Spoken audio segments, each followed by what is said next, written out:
Good evening, ladies and gentlemen. Once again, it's a Sunday, and I wish you all happy Sunday. I'm very glad you made it, and I'm very glad you are on here. Royals, I will say thank you for following up all this while. Thank you for following up on TNT. It is you that makes TNT what it is. It is the truth, nothing but the truth. And today we're here to continue the volume two or part two of what we did last week, that is placing values on our kids. That is one of the most important things a person can do, to place value on the kids. And how do we do that? Last week we talked about a lot of things that makes, a home, very comfortable for kids and everything. So it brought me to the thought that placing value on kids, sometimes also people misunderstand it. When I have a kid and I start buying all the wonderful gifts for the kid and everything, and I don't give the right, foundation to the kid, am I now placing value on my kid, or I'm just spending time, because it involves time, it involves the emotions of the kid. And we have two beautiful ladies today here that are going to help us on that. They are coming from the background. When one of them is more into the law, because she has gone into it, has the kids, and know all the complications that can come with it. And still, she has made it and maintained all the kids. And when she tells you how many kids she has and how she's looking at you, be like, no, no, no, no, I don't believe that. I don't believe that. Some people get one child and they are already looking old. But this lady, iron lady, you. Then I have one of my sister that is also coming from, what we call here, is it a child affair thing? That is the Jugendamt here in Germany, somewhere in Germany, I'll tell you where. And also a mother, and of course will help us on the basics on placing value, because what you might think is being placing value on your kid might actually be something that is getting your child somewhere. In Africa, we place values on our kids in a different way. And trust me, in Germany, they place value on the kids in a different way. Let me go out from the kids and let's come to even when it comes to dogs and animals. You know, in Africa, it is what you eat. The rest of it, you give it to your dog. Please, if you come to Germany, as you are shopping for yourself, you shop for the animal too. So you see the balance and the difference. So when it comes to human being, there's a very big difference. So we want to hit on that. But before we go to that one, yeah, probably you didn't see me last week. I was not feeling well. Unfortunately, I'm still not feeling well. But hey, I'm here for you because I had to meet these beautiful ladies. And our senior panelist is also not feeling well at all. Our darling sister Constance, my twinnie. Please wish her well for me and pray for her health. And then we have the two of them, that is Meccan and the Sunshine the Rain, that might be joining later on. But right now it is me for you. So, just get jiggy with it. Let's have fun. And it's all about it. I'll just make it quick. We just need to, highlight some people here that are helping us in all the things we do. They back us, they share, they comment on every post or most of the posts in our TNT stuff here, and we are very grateful for them. So we will start by saying thank you very much, D Rocket Fashion, for the African wear. If you want the best and the finest African wear and very affordable, just go whether on Google, Facebook, Instagram, YouTube, just give in D Rocket Fashion. D as the letter D, then rock it like a rocking something, and it's into the fashion. So it's D Rock It Fashion. Just find out how to get the best African wear. And then we also have Afrithwo. It's all about, bringing the African market forward because there is nothing better than the African market. Anything that lives, that has grown, anything that even scientists have worked on and has approved and brought whatever, originally came from Africa, whether you like it or not. hmm And the natural strong people are from Africa. And the wisest are from Africa, just like the mind, So please just follow up on Afridful and you will find also numerous things that comes from Africa, the marketplace itself. Yes, we have Royal Consult. It's all about helping you at the home office as well. And Women Empowerment, that is the Wow Gathering, is also on Facebook and Instagram. And of course, if you wanted Mama Triple N.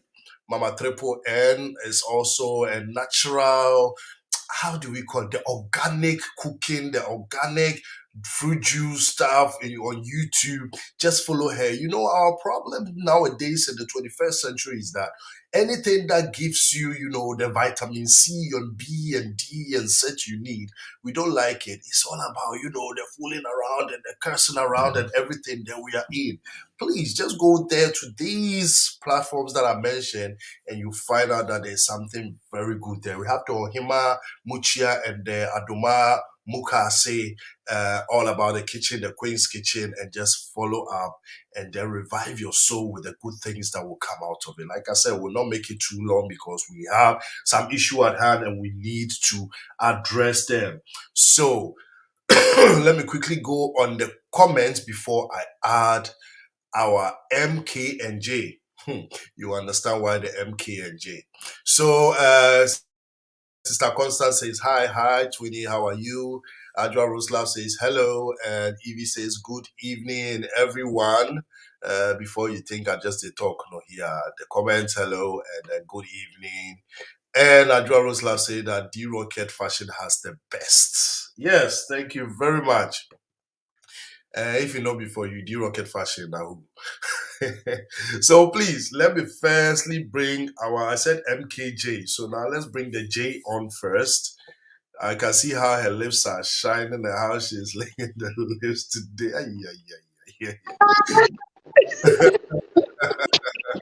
Good evening.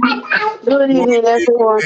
Sister Jenny, your brother they're harassing you all the time. No, I brought you here. Oh, thanks for having me. Good evening, everyone. Good evening. You are looking great. Thank you. Say hi. Hi. The first comment says sexy or more. Yes, welcome, and it's good to have you once again. 2022, we are having you again, and this is a pleasure for us. And I know that you always come to the topic. Mama. That's why I say the MK and J, and you are Oh, the G. So yeah, mommy. our dear I sister MK, mommy, love you. connection might be the I problem. love you. Fix it. Okay, it's working. She's in now, yeah. Oh, it's back again. Glad to be back with you again, Minister Derek. I hope you can hear me. I can hear you clearly. Thank you very Okay, much. good. And yeah, you are looking great. You are looking great. I'm very happy to have you once again. And yeah, it will be a feast today for sure. Yeah. Hi, Jennifer.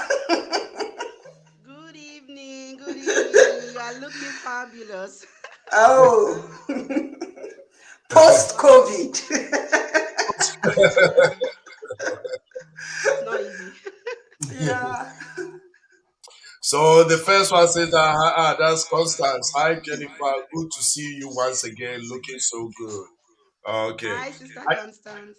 I think there's a little bit of a delay in our live program today. So in case the comments come late, just pardon me on that. And in case there's any, feedback around you know, your PC or phone, just try to off it once in a while. I honestly, even though you are looking good, I think some of you are not too well like myself, right? Or you're all perfectly well. It's only me that is not well. We're good. I would have loved to keep the social distance on the screen, but it's a social platform, so it's already good. Yeah.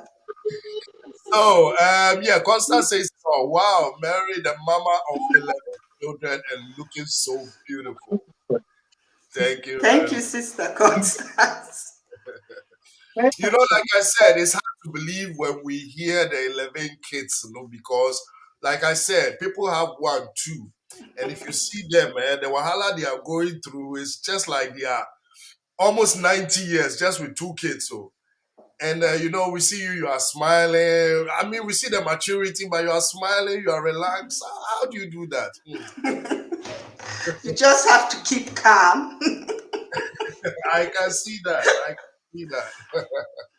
Well, I wouldn't waste much of your time today because somebody like Jennifer had to, give her blows, drag her to the platform, make sure, there's this kind of volume in your phone when you have somebody who listen, you bring it down, the person will be melting.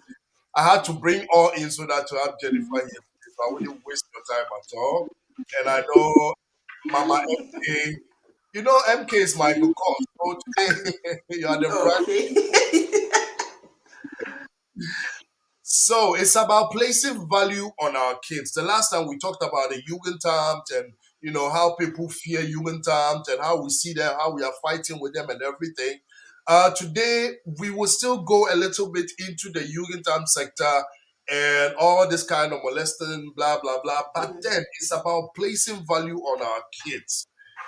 Mostly abroad, because in Africa, one thing I've experienced is that even though you might have one kid, how many kids you might have, you are not the only person bringing up your child. So sometimes it becomes a little bit of a balance and you don't feel that pain and everything. And you don't forget certain things, right? And what we call, placing value on kids are also totally something different. So my question at this point right now is, what do we know or what do we call placing value on our kids in this 2022? Let me put it this way. What does it mean to place value on your kid? Anyone can go, So, please. Sister Jennifer. wanted to say, Auntie, go. Okay, I can go. So good.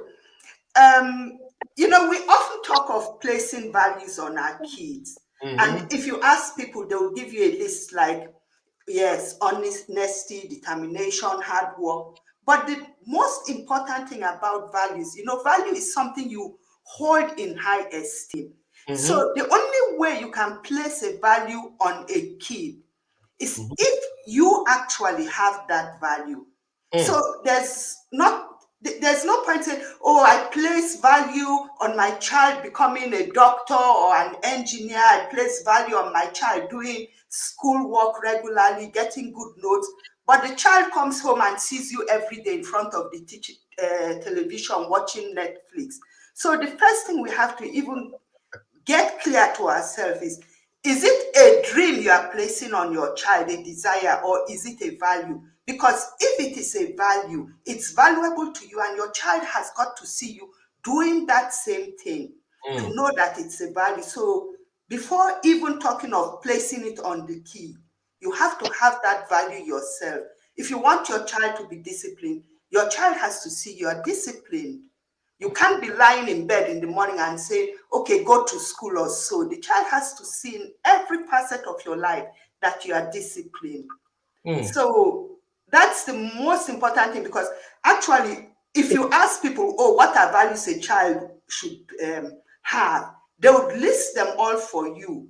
But the most important thing is not having the list, but knowing what is a value mm-hmm. and how can I transfer it to my child by actually living those values. Wow, thank you very much. That is so clear. Good Now evening. you said everything. You know, Jennifer. Let me be honest to you. Sunshine says, "Good evening, my people. Good evening."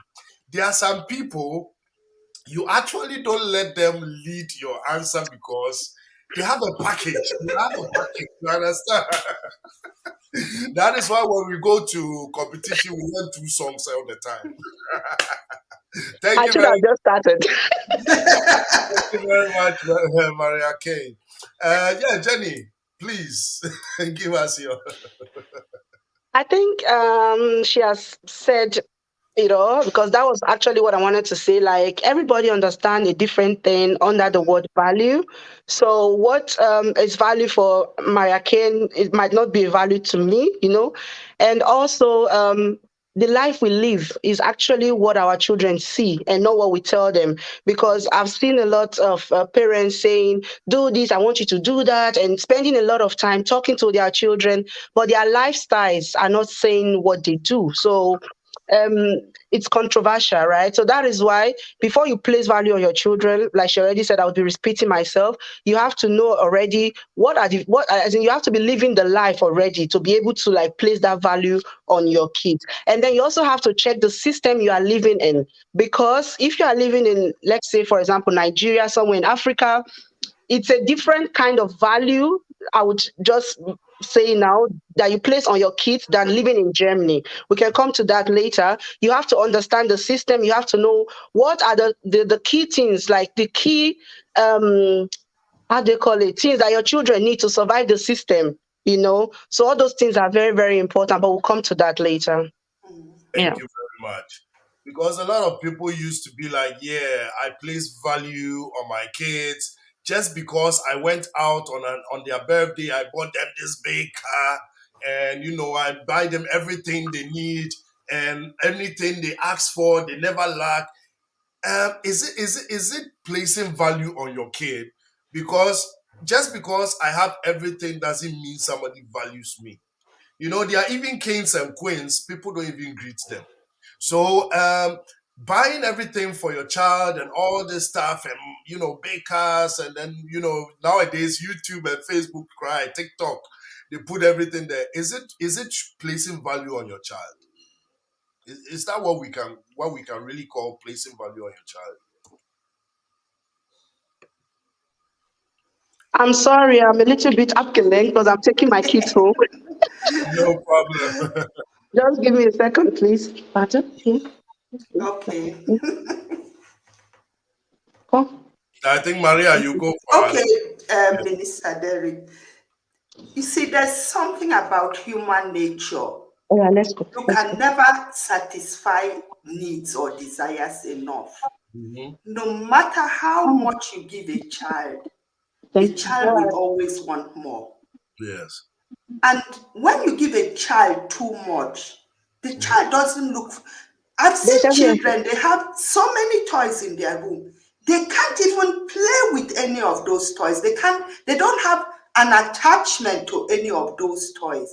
While you can see a child that has maybe just two cars, toy cars, but he places so much attachment to those cars. They have so much value for the child. He knows where they are at every time. He plays with them, he packs them away. Or a Mhm. girl that maybe has a doll, boys also play with dolls, that aside. But then you have other kids, you go to their room, the room is full of toys. They don't know where to start from. No Yes. matter what toy you bring, there's always something wrong or not enough, and they want another toy. But is this the reality of life later on? Mm-hmm. So what are you actually teaching a child that doesn't, like, I remember in those days you look forward to, okay, Christmas, my mom is going to buy me this, or my dad, and you Yeah. are looking forward, fevering for it. But Mhm. children these days, some children, they don't even know what it means to fever or wish for something, or even say, okay, if I bring good notes, then I'll get this also, because you just shove them with everything, and then that desire of, I really want it and I can work hard for it, is all gone. And at Yes, the end, you don't even have a happy child. that's true. That's true. Because all those things are just to play, kick them away. Yeah, It is not even educating the child because even the toys, I learned that even the toys we buy for our kids, yeah, some of them they learn with it, right? Like one of these toys that every child has, but not every child plays with. That is what I don't know about different ones, but Lego. They used to yeah, use it as a concentration stuff, and kids will sit down. And then, if you now go and buy the car, the robot, and everything, and that yeah, has nothing got to do with it, it needs concentration. At the end of it, you go to school and they will tell you your child is not a concentrated child, and blah blah blah. So, and then, well, that's very well explained because we need to understand people go out there, buy all the toys, and to them, they've done their best. To them, their child is occupied. But then, what are some of these values I need to place on a child? Let me start from here. Somebody said something which I want us to talk on. Even your relationship with your wife or your husband can be an act of placing value on your child. Is it true or false? Oh yeah, it's okay. It's too loud. I don't want chicken oh, burger. I want chicken burger. Jenny, you want to tell us? Yeah, I would go first. I think this is that question. I really like the question because it's actually the answer of what we were talking about before. Mhm. Your life, the way you live your life, is already a way of placing value on your kids, right? Of course, other some children grow up to be different from their parents and all, but in that tender age, they watch you. The way you talk to your spouse, the way you talk to strangers, the way you behave when they just children are watching you, and that those um characters they grow up with, and those things impact them a lot before Yes, they grow up and start differentiating between right and wrong, good and bad. They've already watched you live your life as a parent. So that is why it's important. Even the way you talk to your husband or your wife, your spouse, yeah, or elderly or strangers, the less privileged, is very, very important. Your children are watching you. So in yes, other words, we could just round it up to you can talk as you like, but at the end of the day, um if you are not living what you are preaching, then it's like you are just talking to yourself and nothing's gonna happen. You know. thank you. Yeah, Maria, before I come on, Sister Constance said that in Europe, kids are overvalued compared to kids in Africa. That makes most of the kids in Europe less respectful. Okay. One needs to put certain African values in the kids here to give them a balance in life. Wow.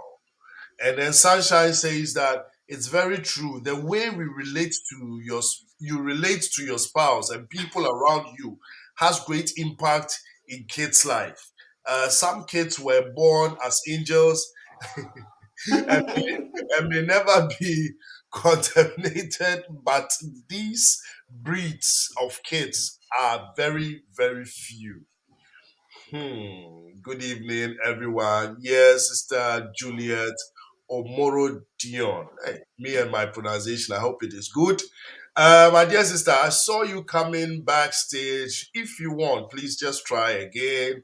Come on, we would love to have you. And there's no opinion that is left here behind. Everything is important. Thank you very much. Yes, yes, yes. Because I love that aspect, Maria.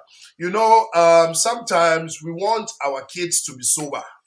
We want them to be respectful. Anyway, Africans, we have a list of things we want our kids to be, including the doctors and the engineers and the pilots and everything. But everything you want your child to be is actually exactly what you don't teach and show at home. You want your child to be saying, please, can you give me this? But when you talk to your husband, you'll be like, oh, come on, give me that thing. You want your child to be loving and tender to the siblings. But whenever your wife is saying something, oh, leave me, Joe. So my question is do we really want those things from our kids? Or like you said, is it just a dream? Because sometimes we mix our dreams, our own desires, we mix it with actually the values of the kid. Is it just the values? Because I wish my kid is supposed to be this, but I'm showing that. Why do you think we do that? I think it's because one problem we have when we come to Europe is that we get muddled up. Mm. We actually were born with our own values, and we hold strong to them. We can't even shred them if we want to. But you come here and you suddenly want to be modernized, Western. You want to live these values, but you can't live with them. You can't cope with them.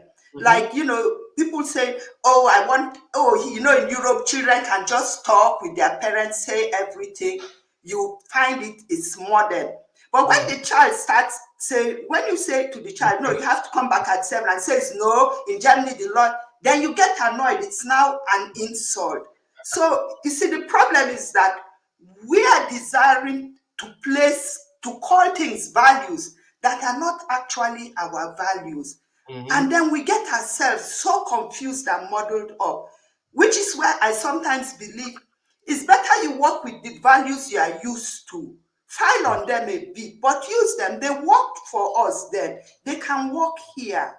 Then you try to acquire total new values that you can't even live with. Yes. So I think that's where the mix up comes in. Yeah. Yeah. Because you want this, but you don't want it to go this way. Yeah, You don't want to beat the child, but at the end of the day, you want exactly. the child to be straightened. So, Yes. these two things, it doesn't match. Yeah. Like somebody would say, let me bring it back. When you want to say, they say that you cannot take care of your child. And somebody asks that, me bringing up my child like up to 4 years and you knowing my child just like 6 weeks, you want to show me how I can bring up my child. You understand?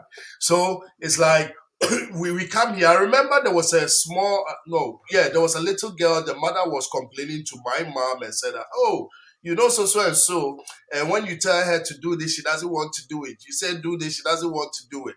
And my mom then said, okay, I'll talk to her. So my mom now went to this little girl and asked her, why is it that when your mom says anything, you don't want to do it? She said, when my mom came to Ghana, my mom said, in Europe, you don't tell kids, go and take this, go and buy this, go and do this. So that's the perspective she had as a little child. So when she came here and the mom started, go and buy this, go and she was like, you said in Europe, don't do that. So why are you not going to command me around? You see, these are some of the things that we put in the mind of the kids. And then when you want to actually find the value, it becomes a problem. Good. Let me quickly ask you, like I said today, we are running through, then we will find the main topic. Okay. We'll find the main just there. Um, Putting value on our kids. Let me start by families, school, and then the so-called Jugendtime. In the African life, let's put religion to it. These four, who places more value on the kids? To be honest, in our African society, as we know. Jenny, are you there? So Jenny is now trying to get over. Oh, I'm here, but you can see it's not really easy with this kid because we are driving home. So Okay, maybe it would be better if I excuse myself and like come back in 15 minutes. I'll be home. Tracy, don't say that. okay. Yeah. Yeah, so Maria, what would you say? These four things. Of course, the home The home. is Are you saying it's supposed to be the home, or you are saying it's the home? that is more important for the kids. It sure is. Mm-hmm. Because the home is the foundation. Everything you are, especially here in Europe, as a black child, if you don't have that basic upbringing from home, Mm-hmm. it's going to be a problem in the school and everywhere. Yeah. The home is the foundation. I can tell you right now, even the school system, let's talk about Germany. Mm-hmm. At least I've had kids here in primary school over a stretch of about 15, 20 years. Mm-hmm. Right now in the primary schools, if you are not teaching your child at home, that child isn't coping in school. Mm-hmm. Very few can cope because they virtually there's a kind of gap between the, in the nursery school here, they don't really teach the children. Yeah, they just play. Yeah, play, okay, social values, all that, but they don't really teach like ABC, 1, 2, 3. And Yeah. suddenly you get to school and within weeks you are reading and everything. So the home is the beginning and the end for a child, where all the values are placed. And it is these values that the child takes to school and can make something out of the school with. Yes. So for us, the home is where the whole work begins. And if you haven't done your homework and you put your child out there, you're going to shed many a bitter tears here. Mm-hmm. That's true. The reason why I asked, and I'll come to it, when we are in Africa, it goes in a different line. The first thing that or the first place where the value is being placed is home, as you are saying, Yeah. which is supposed to be everywhere. The second place we would have said school, but it ends up in the, let's say, church or the mosque or Yeah. the place. Then it follows up to the school itself. And Yeah. apart from that, it's just these three. Nobody else has anything to say. No teacher, no Jugendtime for Africa for the way. When it comes to Europe, one thing I've observed, and very funny enough, is that even though you are saying it's supposed to be from home, we find out that it starts from school. Because it is the teacher that will ask you, Yeah. Michael, how are you today? How was home? What did you do? Did you sleep well? You slept well. Okay, let's play. What do you like to play? You see, it starts with the interest. Then it goes on with the time they have for the kids. They play with them. So now the face of that teacher, that kindergarten teacher, becomes even more familiar to that child than the parents. We will not even talk about those that bring their kids to boarding school. That one Yeah. actually almost forget. You see, sometimes Okay. parents and then they'll be like, "Who are you even?" So it takes it there. But the least that plays value on our kids today is the religious part. I don't know if you get it. Yes. We think about everything in the church and everything, tithe offering, but the kids become the last part. So to me, it's supposed to be home. But here comes the problem. The mom or the father or the parents that are supposed to place the value, number one, are the people that, let's say, are fighting each other. So the child is not learning the love he's supposed to have. They wake up and, yeah, brush your teeth, blah, blah, blah. We are going to school. Bam. They place you there. They come and pick you at a time that you come home. You eat, even homework sometimes is another thing. And even if it's not another thing, the language barrier, because the parents might have not learned the German and everything about it is German and so. So in this case of these difficulties, work thing, moving up and down, placing your child in school, coming home, not understanding the German, how are we able to pull those values out? Minister Derek, you've said it. Church, honestly, I'm really totally disappointed with the African churches here because, the way we Africans take religion, the church is really an awesome place, not just to bring people closer to God, but to place those values on children, parents, families. But unfortunately, most African churches aren't doing that. Possibly because they are not equipped to do it, or maybe because they have other priorities. But the African church, because in Europe it's so difficult to get people together, but we Africans, we go to church. So Mm-hmm. the church is really a great place to really place values on children, on family life, on, even as you said, bridging this gap people have to learn and really integrate into the society and help each other too. But we are not making use of these churches. Yes. We're not really making use of them for that.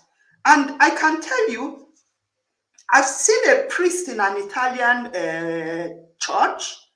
When you come new from Italy, I was there, a man came new, I don't speak the language. He just called like 4 or 5 people out of his congregation.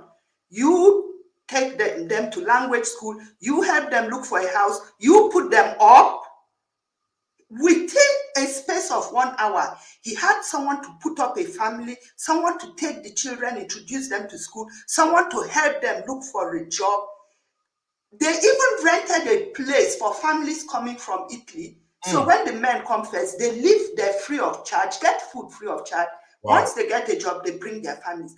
So we can do so much through the church, But unfortunately, we're not really making use of them properly. And this should come not just from the pastor, priest, but from the whole congregation to say, good, we can use this church to worship God and also to place values, because there can be no religion without moral values and values. So there's no, religion is about charity and good work. So if we really make use of these churches and also liaise with other groups and everything, we can really reach out to almost every African here through that Yes. means.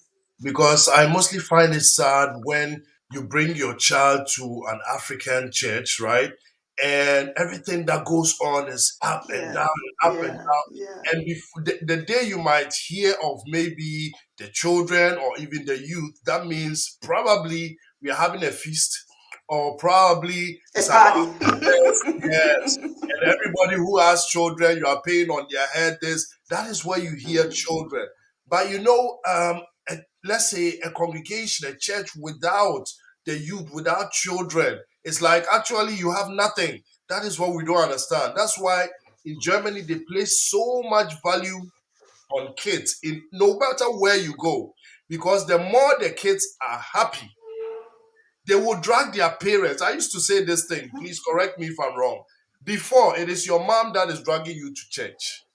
Nowadays, it's the children that drag their parents to church, Yeah. because when they feel happy there, they want to be there. And when they want to be there, of course, they cannot take the Strassenbahn alone or the car alone. So you have to follow them and go.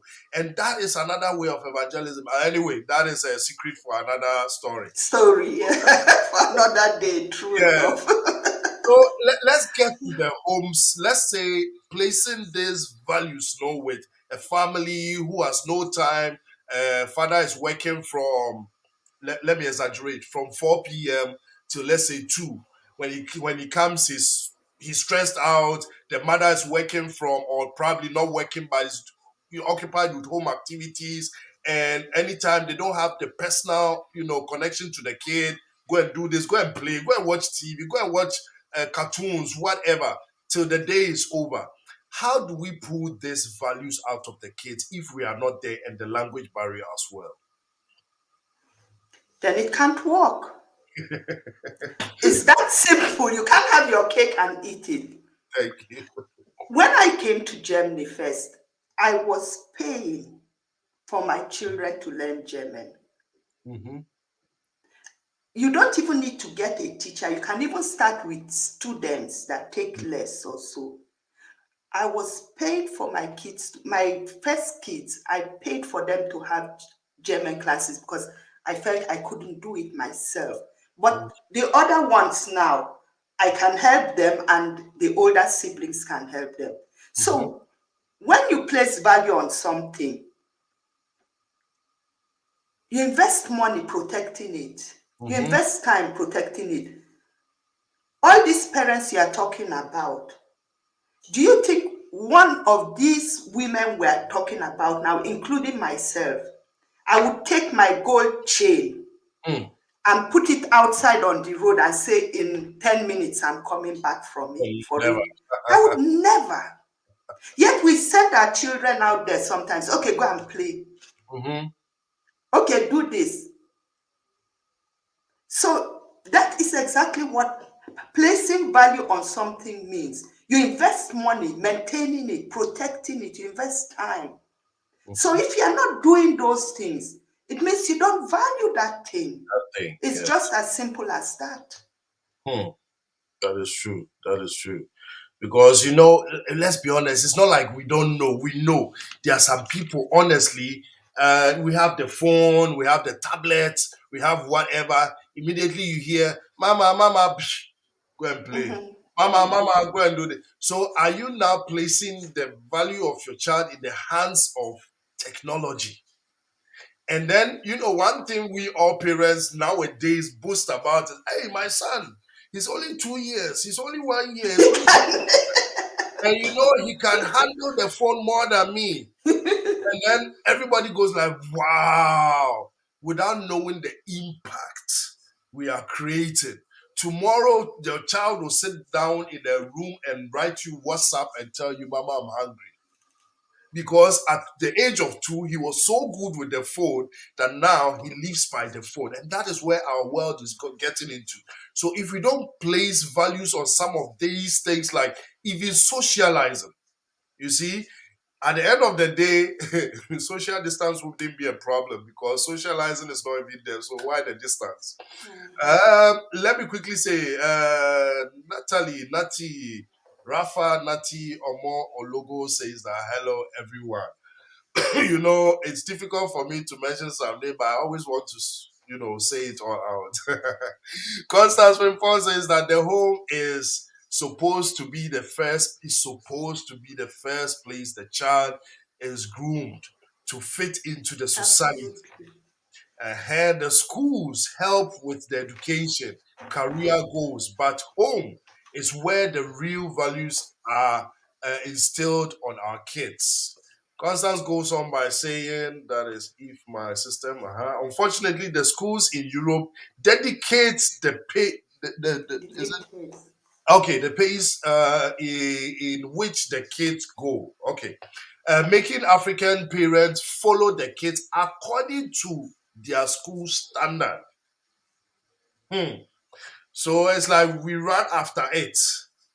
And, one thing I learned is that placing value in an African kid is like when your kid is visiting gymnasium, then you have tried, you have made it. If your kid is visiting Realschule, Gesamtschule, as we call it, it's okay. As soon as you hear Hauptschule, whatever Schule, there's a problem. I asked myself, is that also placing value? Because just because you want it doesn't mean you are going to get it. And if you can get it, that means you need to work for it. So what is the value on it if I wish and I want my child to visit gymnasium and become whatever in future and I'm not working? how do I even classify myself? Because like you said in the beginning, please, you need to know what value is. And you need to what was the speech again? You need to have value yourself. So if your value is only on the achievement of the child, but not the child itself is your, you don't value the child yourself, how do you achieve that value you think is the value? I don't know if the question is complicated enough. Again, Minister Derek, it all depends what are your values. My experience, you see, gymnasium, for me, the best school in Germany for the average child is the Realschule. Mm. This is just the truth. I've had children through gymnasium. I wouldn't let any of my children go there again. Mm. They don't have that educational backing. See, many parents say you have to work hard for your child to get into gymnasium. Getting into gymnasium is not a problem. The problem is remaining there, finishing there, and getting good notes. Because if you live with an A levels of an average of 3, in Germany to study maybe medicine, you need a 1,2, 3, 4. You understand? So it's absolutely pointless going to a gymnasium if you can't come out there with brilliant notes. So many people go to gymnasium and end up doing Ausbildung. They can't study. Yes. We have to really, take this glance away from gymnasium. And if you think, and I'll tell you something, because I have different children, so you have children with various levels of intelligence.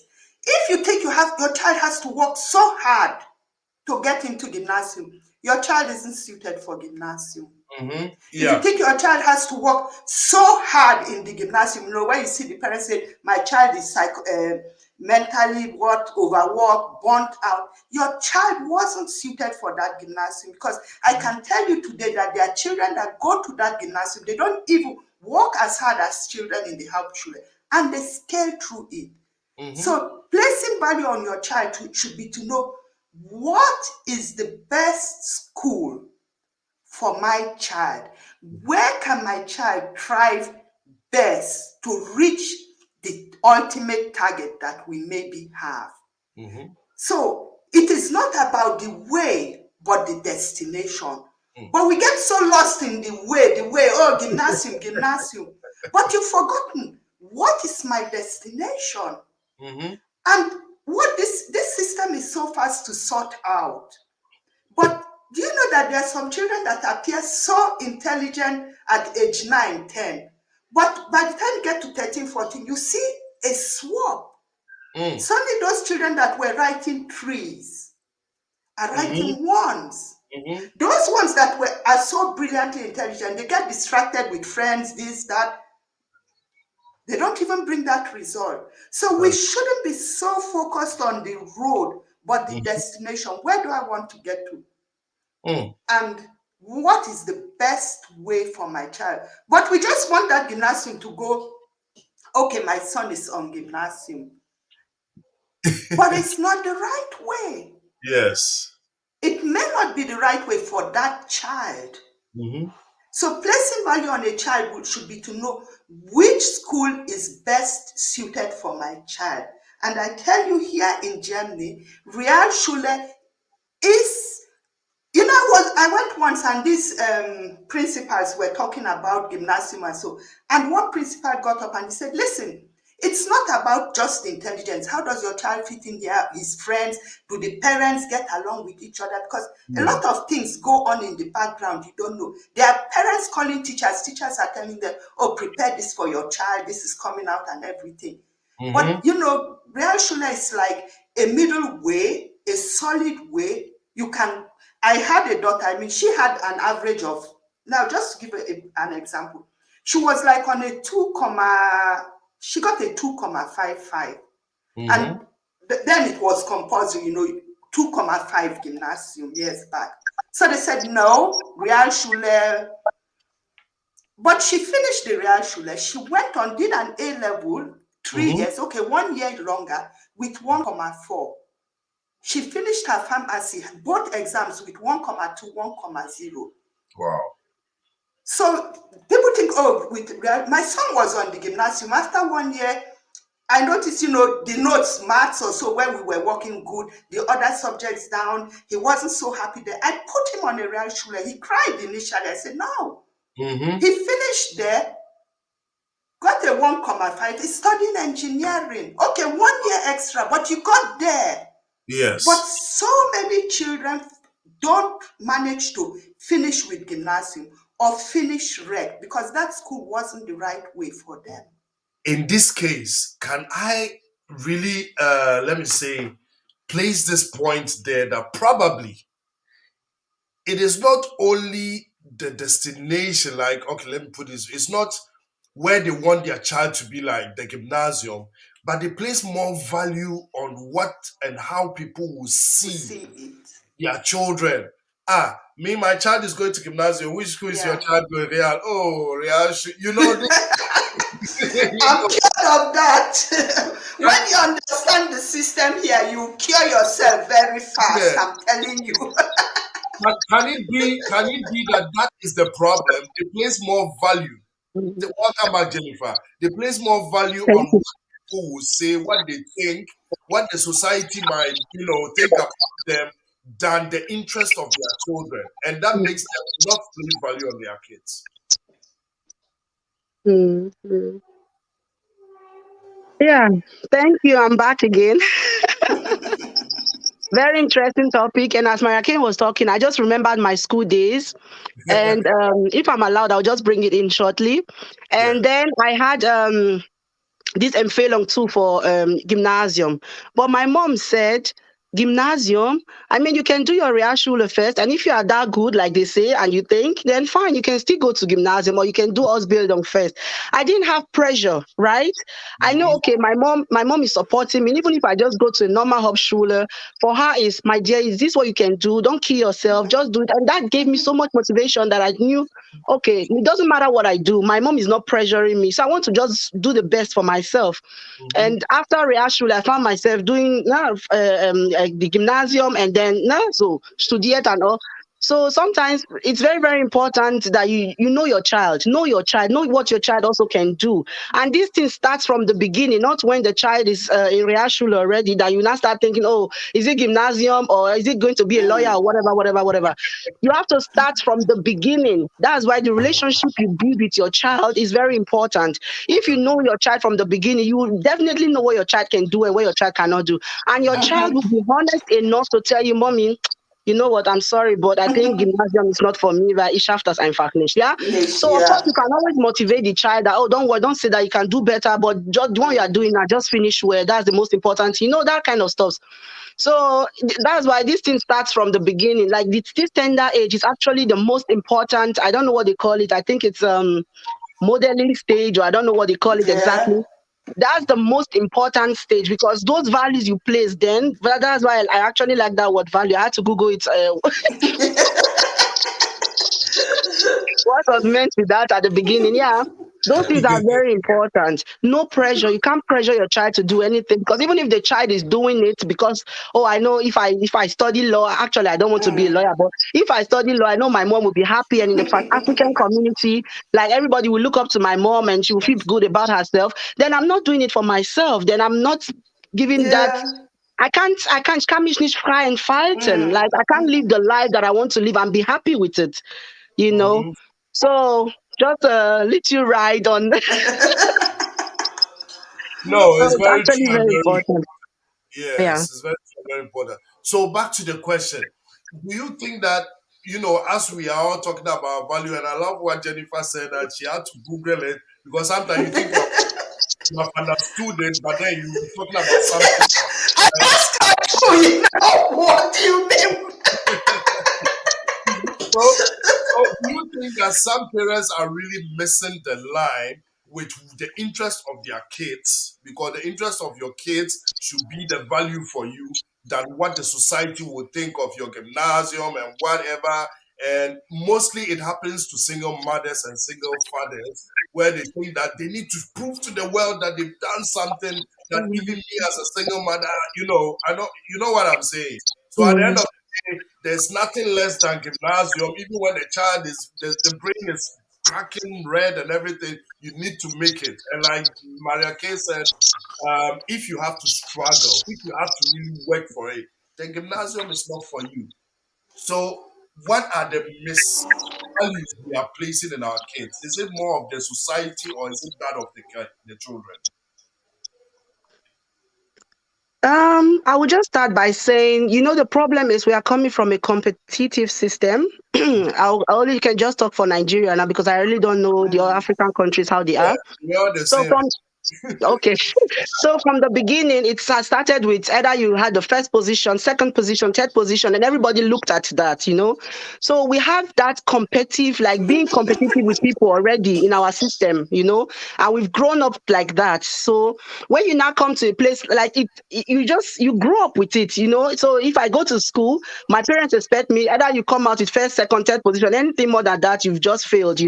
So that is how it was in Nigeria. So, and I think a lot of Nigerian parents have grown up like this. Mm. And so when I have kids and I've not learned better in all the years, I've not had the opportunity to really go into myself, reflect on what I'm thinking or how my life has been and all that for so many reasons, then of course you are going to impact your kids with this. You are going to make them believe that we are still competing, even if when we are in Germany, everything is competition. I have a German pass, you have a Ghanaian passport, I feel I'm better than you. Or, so we are always competing. So automatically you put that impact on your children. It's something that you have to actively work on. Like you have to decide that, okay, I've lived this life, but this is not what I want for my children. And it's hard work. So Mhm. sometimes we don't have that time to go into that. So automatically we are giving them those values. So what the kids do with that now, that is another question. Mm. But I don't know if you get me, but yeah. So I get it perfectly. Yes, yes. So yeah, that competition kind of stuff is in. It's true. It's true. Yeah, Maria, tell us something small so I have one comment. You know, Yeah. competition is not necessarily a negative thing. It Mm-hmm. Human beings, we need to have that competition also to strive, but it shouldn't be, you know, mm, crushing. It should be motivating and not Mm-hmm. crushing. Yeah. So competition is also quite important. But when it gets to the stage that it's crushing, because I mean, maybe because children, every child is born differently. Some can do better, others not. Some are born with some challenges. So now, if you have a child that has challenges, and you are telling the child, "Oh, look at Anne's child is doing mm, so well," or so, Mm. then you are not placing value on your child. Even you are hurting your child because you are not respecting your child's limitations. Mm. And then it becomes crushing and hurtful. So it always depends, where is it a healthy competition and when is it actually turning to an abuse on the child? Abuse. Mm. mm, That's where we have to make the difference.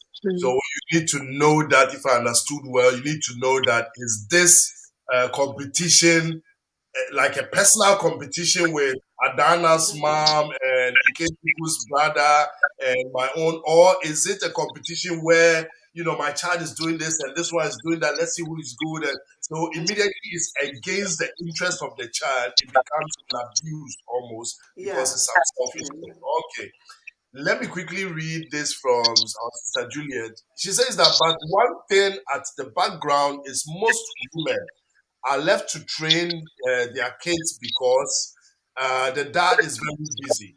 A lot of women are emotionally drained. The kids are with the mom all the time. Mom have no time for herself to have, you know, retank in dry empty.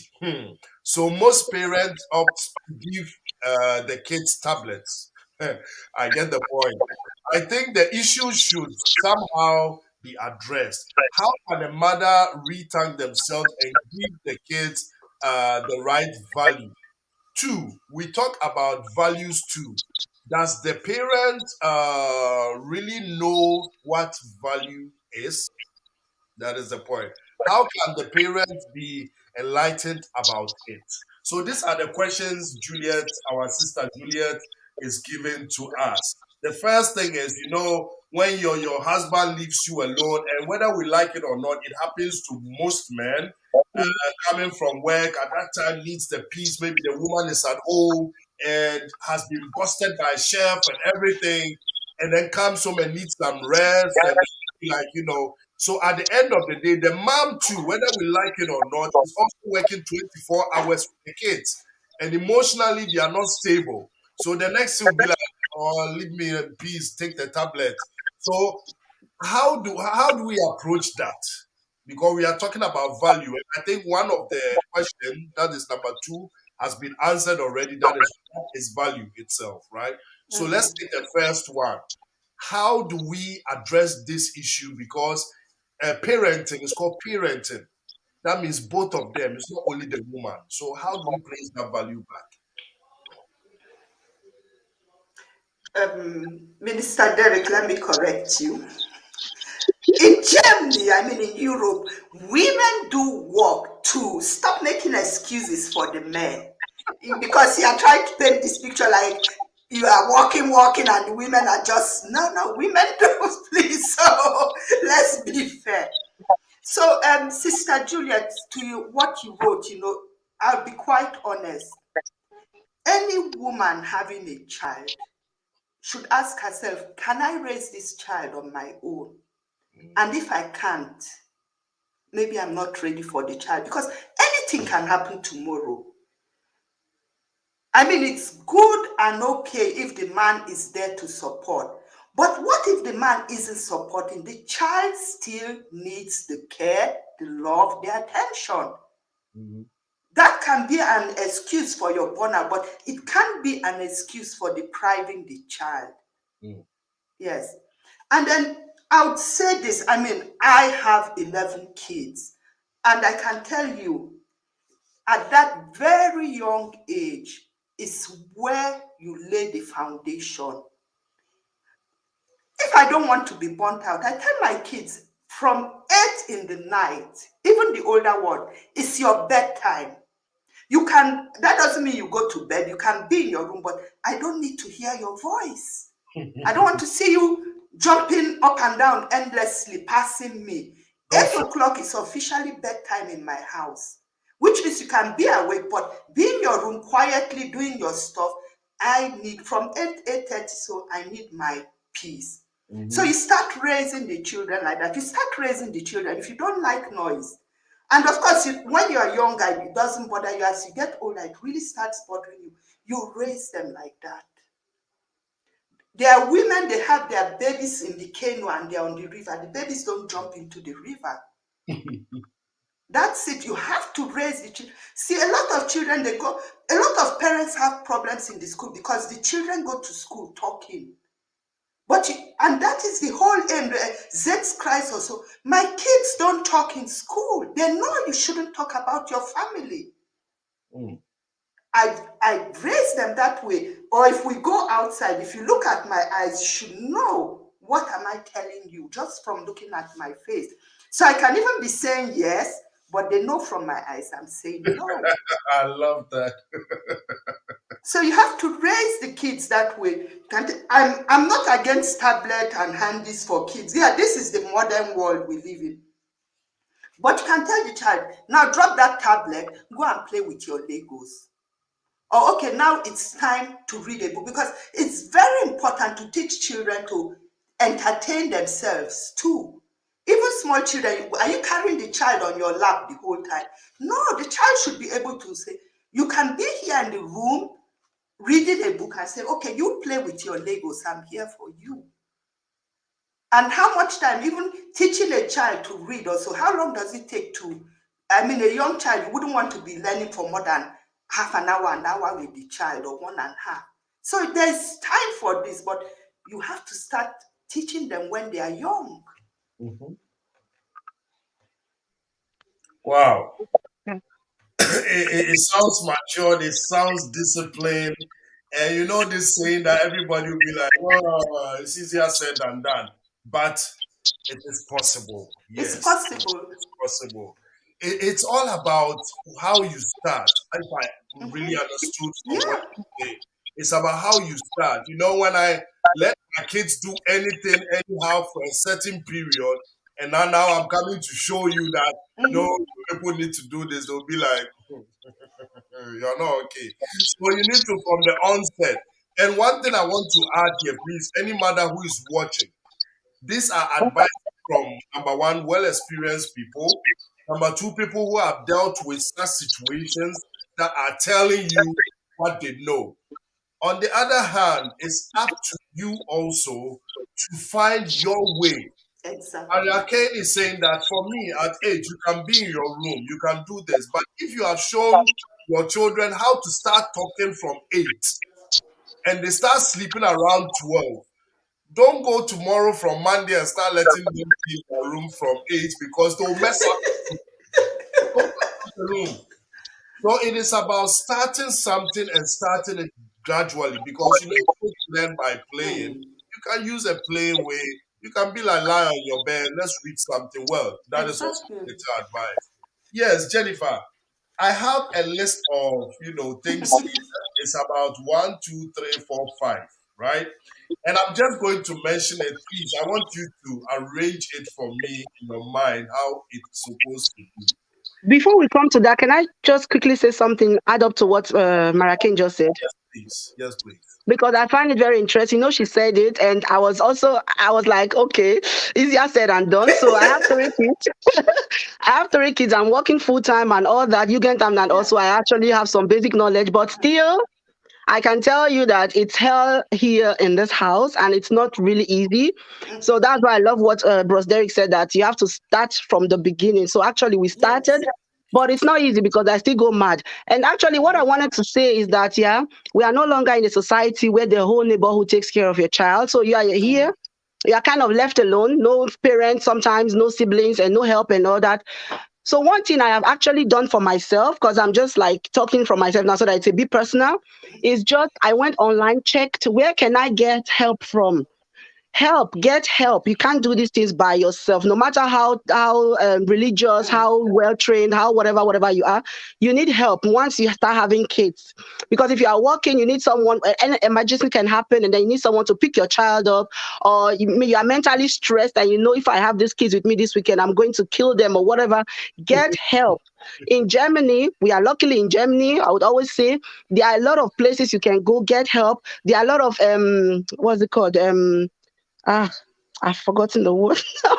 Anyhow, there are places you can go and get help. Always get help. Never ever be too shy or feel, oh, ich habe jetzt versagt, das Mutter, because I'm going to get help. That's the wrong thing to do. Always get help. So that's what I quickly wanted to add up to that. Thank you very much. Yeah, that's one thing about us Africans. Immediately, that thing we think is control or power, when we hand it over to someone, we feel that we have lost it in life. You understand? It's like bringing your marital problems to a psychiater. That is a no go. Bringing my kids to whatever, my dear. That means you are not insane. That is one thing we always say. So let me go to what I was saying, the list.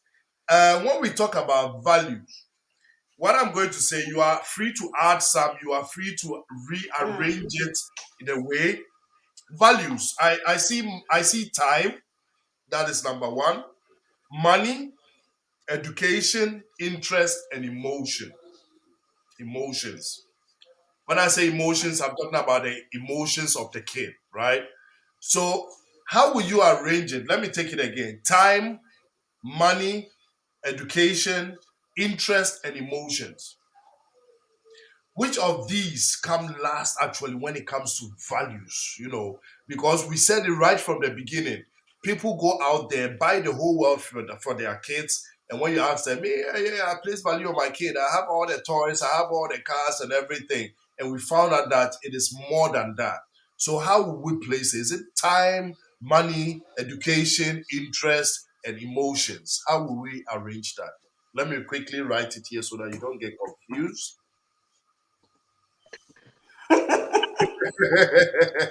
Thank you, thank you. Back to school. Yes.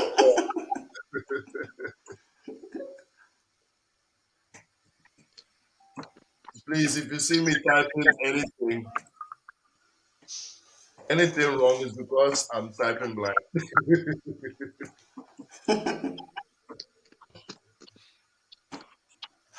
Oh yes, I just dropped it there. Wow. So it was education, money, interest, time, and Emotions. Emotions didn't even come. okay. Mhm. Yes. It's in the comment here. So it is time, money, interest. Where's the education? It didn't come. Okay, emotions and education. If there's anything we can add, you can add it apart from that. How will you arrange it? In my case, I had rearranged it this way. No, let Maria K also please just add I up. can't see it, Wait, You can see just time, time, Money, interest, time, money, yes, time, interest, money. education, emotions. Exactly, exactly. Okay, Sister Jennifer, after I you. should start. Okay, thank you. Danke. So I wrote everything down because I wanted to have it in front of me when I'm talking about it. So for me personally, I think time is just that's R and O. Like have time for your children, because when you have time for your children, that is when you know their interest, their Mm-hmm, emotions, like what they want, what they need, what they are lacking at the moment. So time first, and time brings you to interest and mm-hmm, emotion. So, like I said, if you have time for your children, all these things will be easier. You can build a good relationship, a good foundation, and that's actually the solid. And then comes education, because education is very, very important. um Fortunately for us, we're in the western world where you don't really have to worry about, should I have to pay school fees, or we don't have food to eat, or I can buy the basic stuffs that my children want. That is why money for me is the absolute last. Of course, money is important. You have to teach your children how to handle money, and then teach them what place the money has in their lives and all that. But for me, that is not really das Ausschlaggebende. So that is why I have placed it like this: time, interest, emotion, education, and money. okay, okay. Yes, Maria, what do you say? Well, I would place emotions first Mm-hmm, for the simple reason that the way the world is going these days, the pressure the kids are under, a lot of kids and parents are suffering from emotional problems. Mental health is being ignored. And when the child is not emotionally balanced, no mm-hmm, matter what you attain, even get the highest education, you can't function again if the emotions aren't functioning, if that part isn't okay. okay. Mm-hmm, And that's what leads to all these terrible tragedies we hear of, man killing his whole children, all this. So for me, emotions are the first thing, the emotional stability. That's the first for mm-hmm, me. And then the interest, of course, because if you don't know what your child's interests are, and so you can't, channel the child in the right, or support the child in the right direction. So I would say interest too. Time mm-hmm, is important for me, but I placed it as third because I've noticed that it's not about how much time you spend with the child, but what do you do in that time? mm, Because some women will tell you, oh, we're housewives, but they don't really do anything with those children. They're watching their film or so, while another woman may come from work and then try to actively do something for the child. So time depends on what you make, what use you make of the time. So mm-hmm, I'll take it, three, then education four, because if the other three things are in place, the education will flow. And Mhm. then money, as she said, is, It's yeah, the it's last. not so important for a child anyway at that age. Okay. So, to me, Ajoro said that to me. I think she will be adding something to it. But I think I had one here that she said time, which is correct. Okay, good. So, as we can clearly see, I almost thought this was No, my it's Okay, so Ajoro said that it's time, emotions, interest, education, money. Let me see what Sister Costa is saying. Love, let our kids know we love them no matter their success or failure. Parents should also love themselves to portray love among the kids. Time, emotions, education, and money. One thing I have experienced and read from all of you, those are the background, foreground, whatever, is that money is the last thing. And my question is it because, yeah, is it because we were brought up in Africa and we came to Europe and got to know that, my dear, you can have all these things. The money itself is something, let me put it this way, working or not, there's something little coming. And you're not paying school fees, as Jennifer said. Because if we take this question back to Africa, my dear sisters and everyone here, money will be the first thing. What is time? They'll ask you what is time. What is time? And then that part of emotion cried the chest said, don't try it because when Papa says and Mama says it's finito, it's final. So your emotions, please put it somewhere else. So it's money, education, and then the interest will be when you are 45, and then you can tell your mom that is my interest. So you see, that is what I just that is what I wanted to demonstrate. The difference between our background, where we come from, and Europe. And that is what people are not getting because they place values on the wrong side of it, still having the mentality of the African man. And that is why most times we have our problems the way we have it because, like I said, emotions, it doesn't concern anyone. Who are you to even have emotions? You understand? Even not to talk of emotions, you are talking of feelings and emotion. Which feelings? Papa, even Papa is telling you the one to get married to, the one they don't want. Whatever. You understand? So it is the background that gives us that kind of values we place on our kids. Because let's say if I take Maria Kane for example, I can say with all those kids, you have let's say you have integrated yourself to almost be a German because you speak the German, you understand. Not really. And hallelujah for that. Hallelujah for that. very far from the truth. Sorry to disappoint you. Really? Okay. So so some of us or some of those that are here grew up like from here. We have adopted some things here that let me say, when I'm talking about one or two things to probably my wife or so, she'll be like, nah, nah, it will never happen. It will never. I'll be like, get there first and you see how it will happen. You understand? So it is the perspective that brings you to valuing this thing more than that thing. Yeah. Because in Africa, those that don't have money, they are a lot. They are crying. These are the people that will pass over the sea, whatever, to make sure they get to Europe. And when they get here, they get to find out that it's a different ball game together. They want to go back, but hey, wherever you stand, you have to use the things that are there to use to educate your kids. And in Europe, time, education, interest, and emotions are almost placed on the same silver. It is up to you to choose. But money comes down. Because with money, you cannot buy the time you might miss with your kids. In Africa, somebody says something. I can wake up today and decide I'll go to work around 10.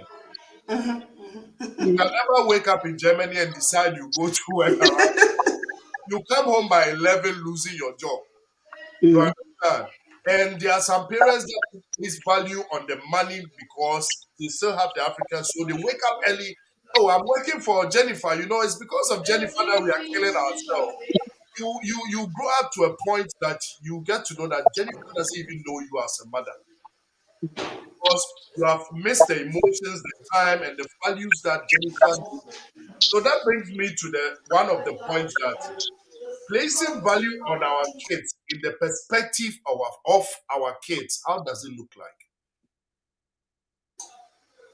Mariah, No, Idiosi. sorry. I was a bit distracted No from problem. someone. No problem. Go on. What did you say? So, Placing value on our kids in the perspective of the kids. How does it look like? mm, I have to honestly say I don't quite understand the question. What? Let me give you a typical example. Okay. For you to what did we say? Time. Spending Yeah. quality time with your kids is valuable because you want that child to know how to socialize with people and everything.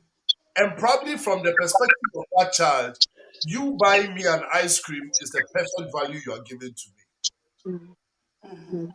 So as a kid, what do we think those values might be? In my workplace, not just in my workplace, there was is it a survey they call it they've done to actually check what do kids need most when they are young, like in their tender ages. And they also spoke to children. I think they were about 6 7 or thereabout. And they asked them like what should have as what was hätten die Eltern anders gemacht? Like, what should have your parents Mm, done differently? What did you wish that your parents did differently? And do you know the very? I will check for it and then maybe forward it to you. Then you can send it to your mhm, to those watching. And do you know it was so spannend that most children, I think it was like almost 70% said they as a would have really loved to spend more time with our parents because for them it was a god if the Wohnung was sauber or not, if the apartment was clean, or if they had so much money, or if they were wearing Nike like designer wears. Scheißegal. What, sorry for my language, what they wanted was just spend time with mommy and daddy. And they didn't even say, okay, we should have gone to zoo or Schwimmbad or we should have done this or that together. It was just time, the spending, like having your parents around. And that was very, very interesting for me. So that is why I still believe and I still stand that time is important. You can define it the way you want. As a child and as seeing my children and all that, I think spending time with parents is actually it's something, it's a gift that you just cannot take away from the kids. You have to spend time with them. They want to see you, they want to play you, smell you, hug you, like see you on a daily, like even if you are not doing something exceptional with them, it doesn't matter, but just have them around. That is important. And also, are you listening to me? My parents, are you listening to me? Do you even understand me? Do you know who I am? Do you know what my interests are? Do you know this brings me to what I said already before? If you spend time with your children, you get to know them from the onset. You know how they tick, you know how their interests are, like what triggers them, what is important to them, what is absolutely not important to them.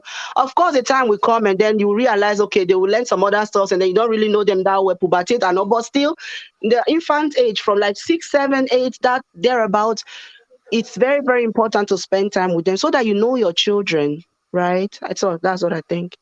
Thank Mm. you. Yeah, Maria. okay.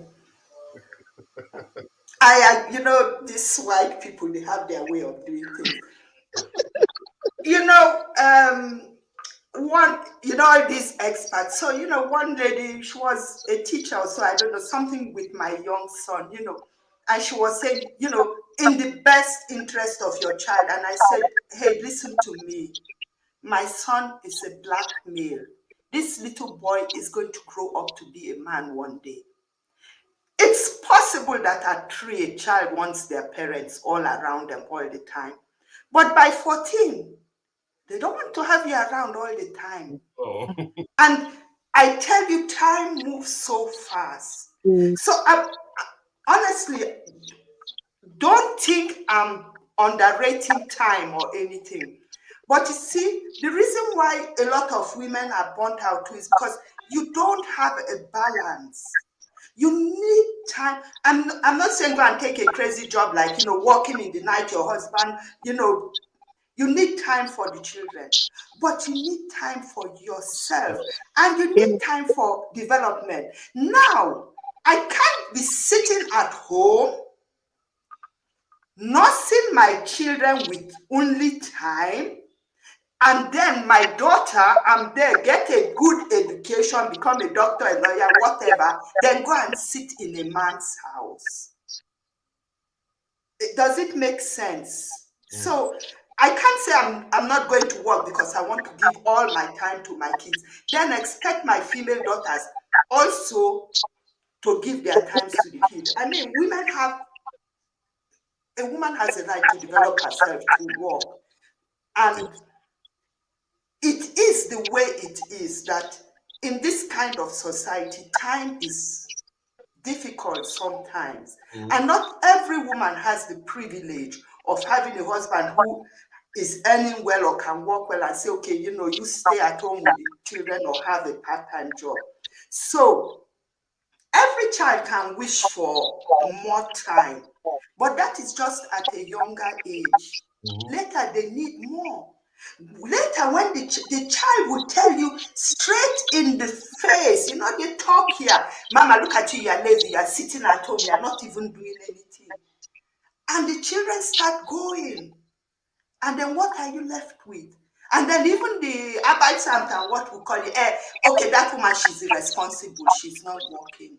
So there's always this balance where you really have to know, how much sacrifice can you really make for a child? That's why it's so difficult with time.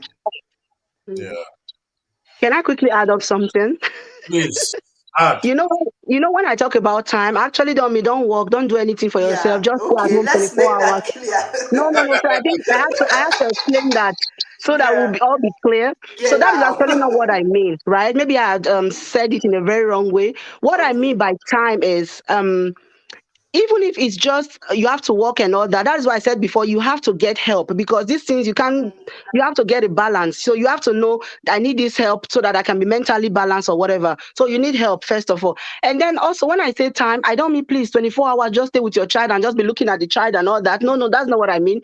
Actually, what I'm saying is when I say time is even if you have just 1 hour a day with your children, let it count. Not 1 hour you're on the phone. Hey, remember this, that, this, that. No, no, no, no, no, no. Genau. Good. That's not what I'm saying. So if you have time, let it count. Let your children see that, oh, my parents are doing their possible best to like have time for me. You understand? They are seeing you. You are not like a stranger to them. You understand? So that is actually what I'm trying to say. Not just don't do anything with your life anymore and just be there for your children.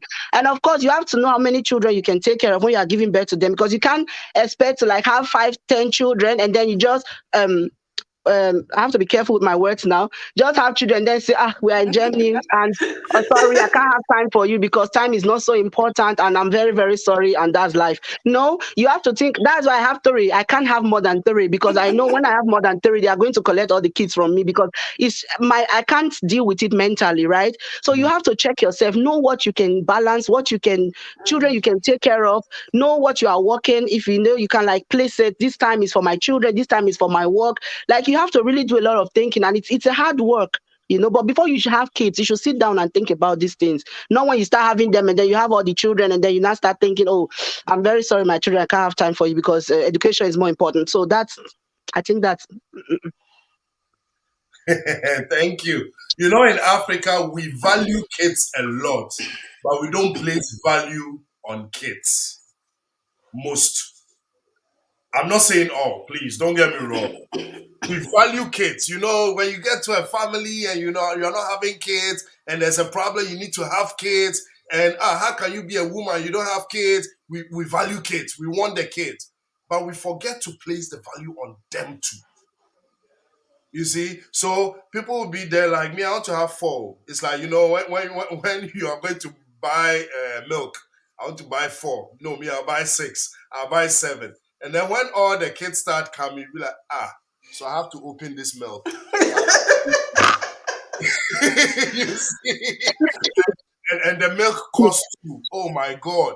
We forget all this wahala, as we call it in Nigerian dialect, with the wahala that comes with it Mm. and everything. And then later on, it's either we find ourselves hiding behind some excuses, or we find ourselves not meeting up with the task. And then we'll be like, yeah, because but the thing is, whatever we want to achieve in life, you can make it. It's up to the discipline and placing the value on it. And like you said, Jennifer, you yourself, you have weighed yourself to know I can't go more than 3. There's somebody there who cannot go more than 1, but has 4.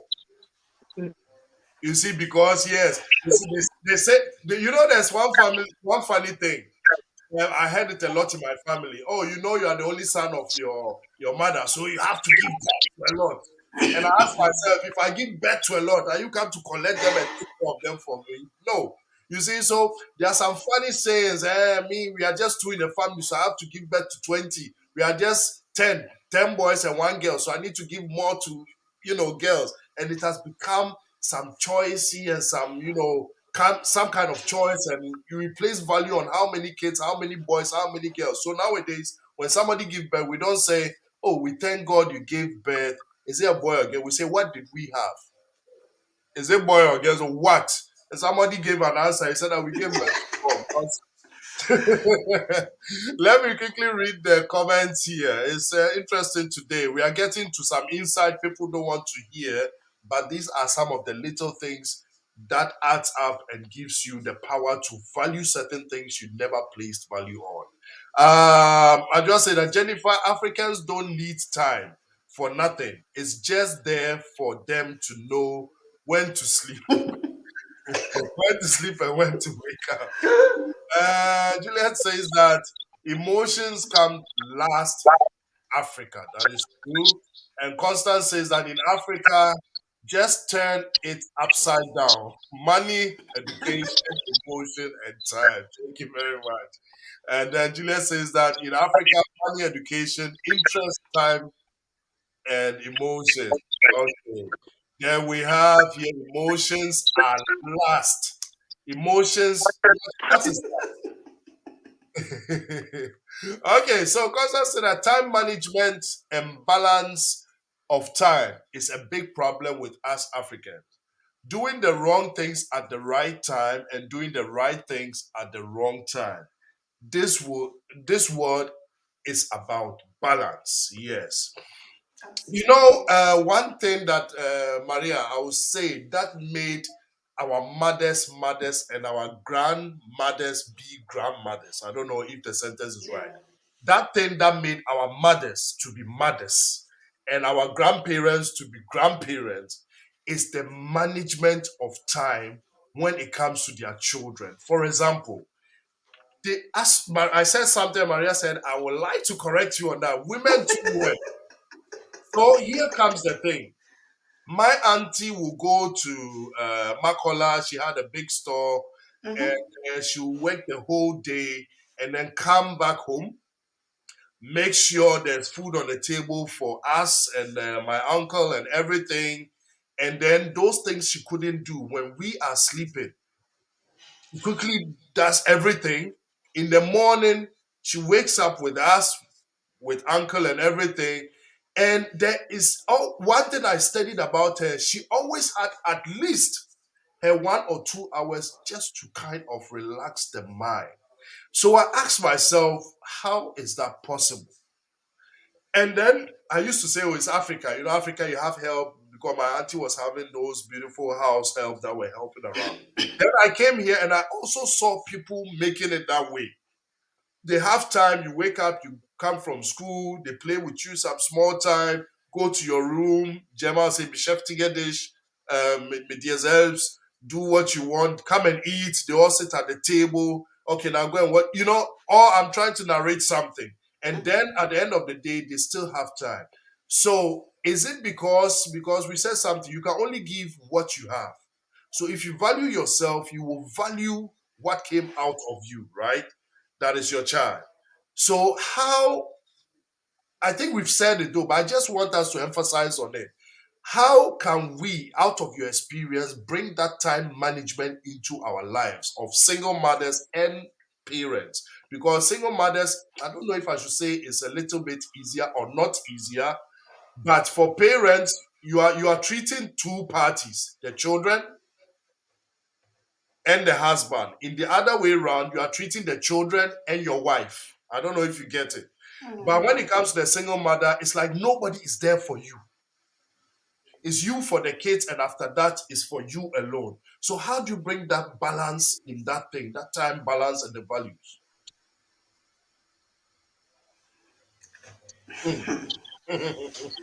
This is something you really have to learn.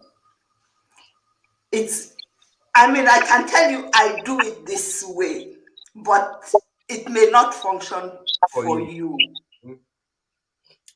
And that's why sometimes it's not even about how many children you have. Children are different. You have kids that are hyperactive or so. Mm-hmm. So you have to learn. I think it's very important to have discipline. I'm not really one for rigorous programs. Like, I don't say, okay, from 2 to 3 is learning time. I would give the child, okay, we have to learn like around 2. Are you ready? I'm not someone that likes to be held by rigid times. But I know that, for instance, this particular child needs me half an hour every day to learn with him. And I make sure I don't miss out on that half an hour a day.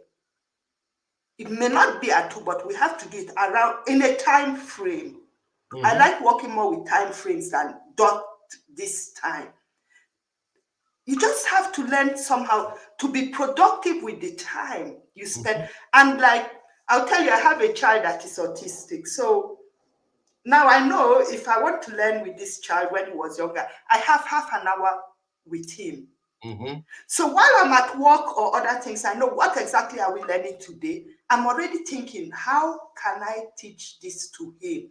I actually spend more time thinking about how to do it than doing it, so that when we do sit for that half an hour, I can be productive, because I've got the idea of how I want to do that also. So it's difficult, but everybody needs. But if you check, you find out that we actually spend a lot of time doing nothing. Mm. That's one thing. We spend a lot of time doing nothing. If you really go through your time, and everybody needs time for yourself. But if you really, it really occurred to me, recently I wrote to start another study or whatever. So I now find myself like really reading like 4 or 5 hours a day. And I ask myself, well, where did I get this time from? What was I doing with this time all these years? So, if you really check yourself, we spend, all this time you spend on your phone, check it through Facebook, half an hour, 1 hour. We really spend a lot of time doing nothing too. Mm-hmm. So if you can really try to put more quality in your time, like, this is my time for me, this is my time for the children. But you have to work at it. You have to develop it. Mm-hmm. Because it's discipline, Okay, I'll go out with the children, you do it one day, then you don't kind of lose me. Yeah. So discipline is the key word with time. You have to discipline yourself to slot in the right things at the right time. Mm-hmm. Thank you very much. Wow. Jennifer, you're smiling. Yes, yes, yes, yes. It's very, very interesting. I agree with what Maria Kane is saying. Yes, my son. Mommy. You see those that have 3 children. We are doing it. We are doing it. Hello. Hello. Yes, yes, yes. We are doing it. So yeah, back to the question, or rather back to the answer of that question that you asked. Mm-hmm. I have to change my room. Yeah. I think personally the word for me is structure. structure in the sense that just the same way you budget your money. Well, I don't know if people budget their money, but what I do is I budget. I know this is what comes to my account. This is what I'm using it for. It's not always perfect, but at least I have a orientierung, So I think structure is important, and that's the same thing with my time. Like I'm a very structured person. I know, okay, if I wake up, this is what I have to do. If I'm going to work, I have to if I know I have to work till 4 so that I can catch up with some other stuffs. My boss, they all know I'm leaving by 4. I don't care what happens. Ich leg mein Stift und ich gehe, because I have other Verpflichtungen, like my children, they are important to me and all that. So I actually have a plan of how my day should go, and I try to stick by that. And that is why I think personally we all have time. To be honest, I think we all have time. It's just you have time for things and people that are important to you, and on anything that's not important or necessary, you just think you don't have time for. So I have time. I have time for my kids. I have time for my job. I have time for my husband. I just have a plan on how I go about these things. Now, please don't get me wrong. I'm not saying I'm perfect and everything is working for me. It's not working at all. It's not working the way I would actually want it to, but at least I have a plan, and I don't just wake up and then I'm like holding my head because I don't know where should I start from or where not to start from. And then I have help. I have people, I have a network of help around me. I have people I can call. So I think you just have to have a structure in your life, whether money, budget, or whether time, or whether your relationships. Just have a structure, have a plan, and then yeah, hang in there. Thank you very much. Thank you very much. We have heard words like structure, discipline. One word that I love so much is try. If you can't do it, at least make the first step towards it. Something will happen, because they say that even moving to 100 mile, that kilometer, that whatever, it started with just a step. So with a structure, and you'll be like, me, I can this it, but I can't make it. Oh, structure. When I try it, try it. Start from somewhere, then make it work. And then when it's not working, structure is not always like a big thing. It can be the left side for Maria. For Jennifer, is the right side. For me, is the middle side.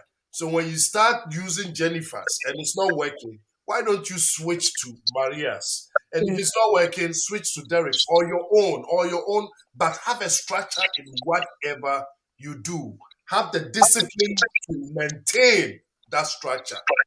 Because without discipline, you can forget the structure. You understand? And one word too I love so much, I think that came from Maria. She said that be productive. Just because I have time for you is like, I'm looking at my child. Oh, today I had 1 hour with my boy by doing nothing. You see? So be productive in what you are doing. Do you know there are people around us that actually, when you are talking to them, without you finishing your sentence, they're like, yeah, yeah, yeah. German called them, we have the passive and the active listener. We have the passive one, you can talk and talk. After that, you ask them, what did I say? You'll be like, and then we have the active ones. They will listen to it, even ask you a question on that, and then implement it. Please, whatever we do here and however you treat your kids, try to be the active listener of your kids.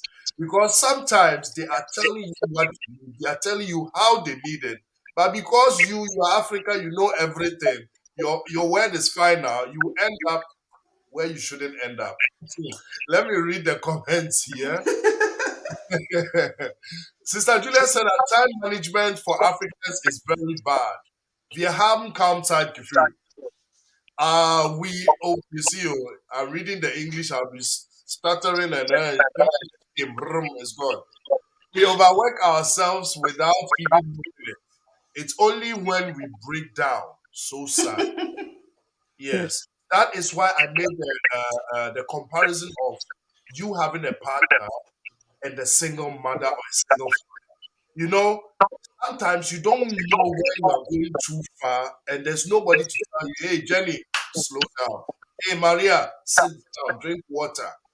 Sometimes I'll go to the kitchen, and this lady will be standing there cooking and everything. I'll be like, sit down, just at least relax. Because Then before you realize you are overworked yourself, you might even collapse. You don't know. Yeah, and if you are supposed to have that thing they call burnout even in your family, how can you go out there to even work? You understand? So you need people around you to also tell you to slow down. Nati says that you need a trick to balance yourself and your children. Yes. If the kids need 1 hour for TV, phone, or tablet, let it be 1 hour. So immediately the time is up, bam, it's over. The rest, you have disciplined yourself. Now it's playing. Now is because nowadays one thing we don't know at all is the social life. The only social life you find in the youth life is the social media. That's the only thing we know about social life.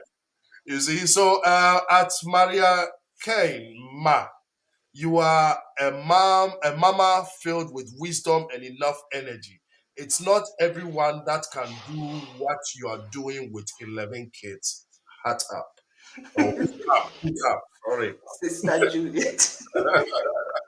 Structure is very important. Yes. They say if you want to learn something, you can learn it from kids. So whilst you're educating your kids and they're showing whatever you are learning, so Mm. immediately you start giving your kids structure, you know the funny thing is you are giving structure to your own life.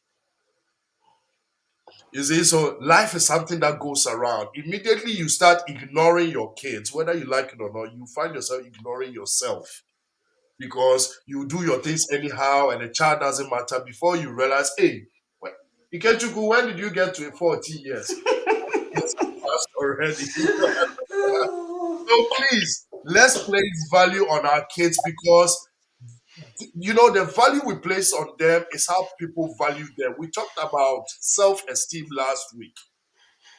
And we talked about, I think Sister Constance gave us a wonderful example with she being brilliant, coming home with, A plus or however they call it, I've been grade one.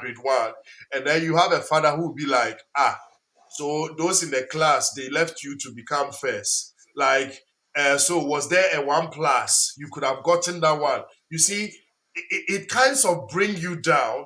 And another person, it kinds of gives you that eager to even get more. But the thing is, our African parents, and sorry, not all, once again, not all, but most of them, they don't get to know what we called the number one for others is the number five for other people. That is the emotion. They don't know how do I trigger this my child to give more, or the same thing can cause my child to be heartbroken or emotionally traumatized. And that is the thing we need to find out. Self-esteem is something that all of us needs to give to our kids so that when they go out there they tell you, you are black, you won't amount to anything. You'll be like, my dear, I'm a royal. Oh. Yeah, I'm here to make it. I'm not saying we should go out there boasting or telling our kids to boast, but they need to have that self esteem to know that they stand on grounds and they were born to make it. And they can only have that when you place that value in them. They can only have that when you speak positive things in them. The reason why this time placing value, we didn't go to, those abusive words is because if you have been in Europe for a certain period of time, and you have actually seen how everything is moving and you have compared your African mentality with the European mentality and you still don't know when you are abusing your child, please, brothers and sisters, you need help. That is one thing I'll tell you. You don't know when I hit your head, it's an abuse. And you don't know when I'm giving you too much sugar, it's abuse. You need help because definitely for you, Jugendamt have to come in for sure. You understand? Because beating is not the same as beating. Spanking you at the backside because you did something wrong and slapping a 2-year-old child are two different things. You understand? So how much value should I place in you to slap a 2-year-old child? It doesn't work that way. So we today will not make it long. I will just want Maria to give us her last 5 minutes of how we can best place value on our kids and what value itself means to most of us, or is supposed to mean to most of us. And then Jennifer, of course. Why do I always have to go first? Okay. Because you Yes. started well. Well, let me go. You see, what I would say is that there's a lot of abuse Mhm. going on in homes, not just in African homes. There's a lot of abuse. It's just a bit different, but it affects the children as much or more. The African way is not a bad way at all. In fact, if you really grew up in a good home with a good background in Africa, Mhm. and you use those values here, your children can do well. You have to learn a bit about the system. Of course, you have to learn that, okay, in this system, you can't maybe flog the child, hit the child. Just make a few adjustments. But if you really keep those values you were raised with at home, because a lot of things people are doing here, those were not the values they were brought up with anyway. Yes. And typically in African homes, when you really think about it, there wasn't really that much flogging in a lot of homes. It was maybe in some homes. So, but it's really true. Yeah. Now, why I would say this is because what is an abuse is sometimes also defined by the society. Sorry Mhm. to digress. You know, we were beaten at home, our parents, my dad in school, we were beaten. But, you know, it seemed so normal to us. Mhm. And then when you come here, you say, but this is actually an abuse or supposed to be an abuse. Yeah, so for us growing up there, it wasn't really traumatizing us because it was kind of like a method of raising a child. Makes you So strong. so our parents were using the method of raising children in Africa. So now we're here, we behave like our parents. We use the methods here for raising our children. Let us use the methods they use here, but maintain our values. Mm. Because our values, they're pretty good. Yes. We just need to change the method. And I can tell any mother here, when I started this journey, you feel so insufficient because you go to school, they always try to talk you down. You don't know what you're doing. You're not giving your child the best. They keep trying to talk you down, but you are good enough. And your child is good enough. But these people, you know, I have this thing with race, you know, I say it as it is. These people will make you feel as a parent that you are not good enough, that your method is rubbish, your value is rubbish. They will put you pressure about your child. The way they talk to you about your child comes home, you're almost killing the child because they've told you your child is not good enough, your child is not well behaved, your child is not this. Then your child is coming home and does not have a safe haven in the school, comes home, you with the whole fear and despair, you take it out on your child. But my message to every mother out there is you are good enough and your child is more than good enough. So believe in yourself and believe in your child. Because once you keep your child to be confident, keep telling them, my child can come with a tray, I'll be jumping, throwing my wrapper on the floor, carrying you. Oh, you did so well. Next time we'll get better. Keep telling them what you tell a man, what you tell a child, they grow up believing them. Keep telling them you are good, you are great. Keep on. When the child has it in the child, that confidence to know, I can be, my parents believe in me, they will get there one day. Don't believe all that crap they are telling you. It's a bunch of lies in the school. Jennifer, I know you are from Jugendam, but I'll tell you straight as it is. Jugendam, you go to them for help. They are trying to they try to take the children away from the mothers. They try to talk them into the fact that they don't know what they are doing. So that's my message for you. You are good enough, and your children are good enough. Don't let anybody tell you you are not sufficient or that your values aren't okay. They are. Just, change the methods a bit. And you will come out smiling one day. There were days I used to stand in my kitchen at 2 o'clock, crying, almost pulling my head. What is happening? This complaint, that complaint. Today I take it all look, and if something has come out of that, all the children, some take longer, but they get there. So if you don't give up on your child, God will never give up on that child. So just keep doing what you can, and one day, believe you me, that child will get to that place. Thank you very much, Maria. I think we will have a session with you and God. Oh, yes, yes, yeah. I believe you have experience that will definitely be of benefit to most of us. Yeah. And those that are coming up, we with the three kids, we will learn. Abby Jenny, we will learn. Thank you very much for this wisdom filled words this evening. God bless you. Jenny, Bless you tell too. us what you have to give us today. Maya, okay, maybe we can just agree that Eugen Times is not perfect. And Yes, Jennifer, let me ask very quickly. Those are the Jugendamt. Why is it that the majority of the Jugendamt people, they are all single? They don't have kids, and yet they want to give kids to others. Why is it? they need children in Germany. Kinderklau, Kinderklau. Oh, okay. Uh, yes, I think Mayakin has said so much already, and I also learned from you because you have so much experience, so much wisdom, and all that. So it's always a blessing to listen to you. And of course, you already adopted me as your child, so we are good. Add me, add me. Okay, my final words. I just jotted some things down so I wouldn't forget. The first thing I wrote down was please get help. I know you would say, oh, but you have said this 1,000, a million times. Yes, because I know how important it is. Parenting is extremely hard, so you need to get help. Just talking to people, like reasonable people, you need to know you are talking to, of course.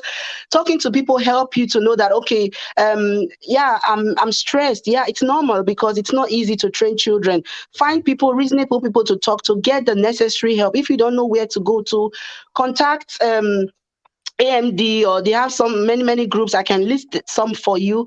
Please get help. It's really not easy. Be honest to yourself. What can I do and what can I not do? And be honest with your children.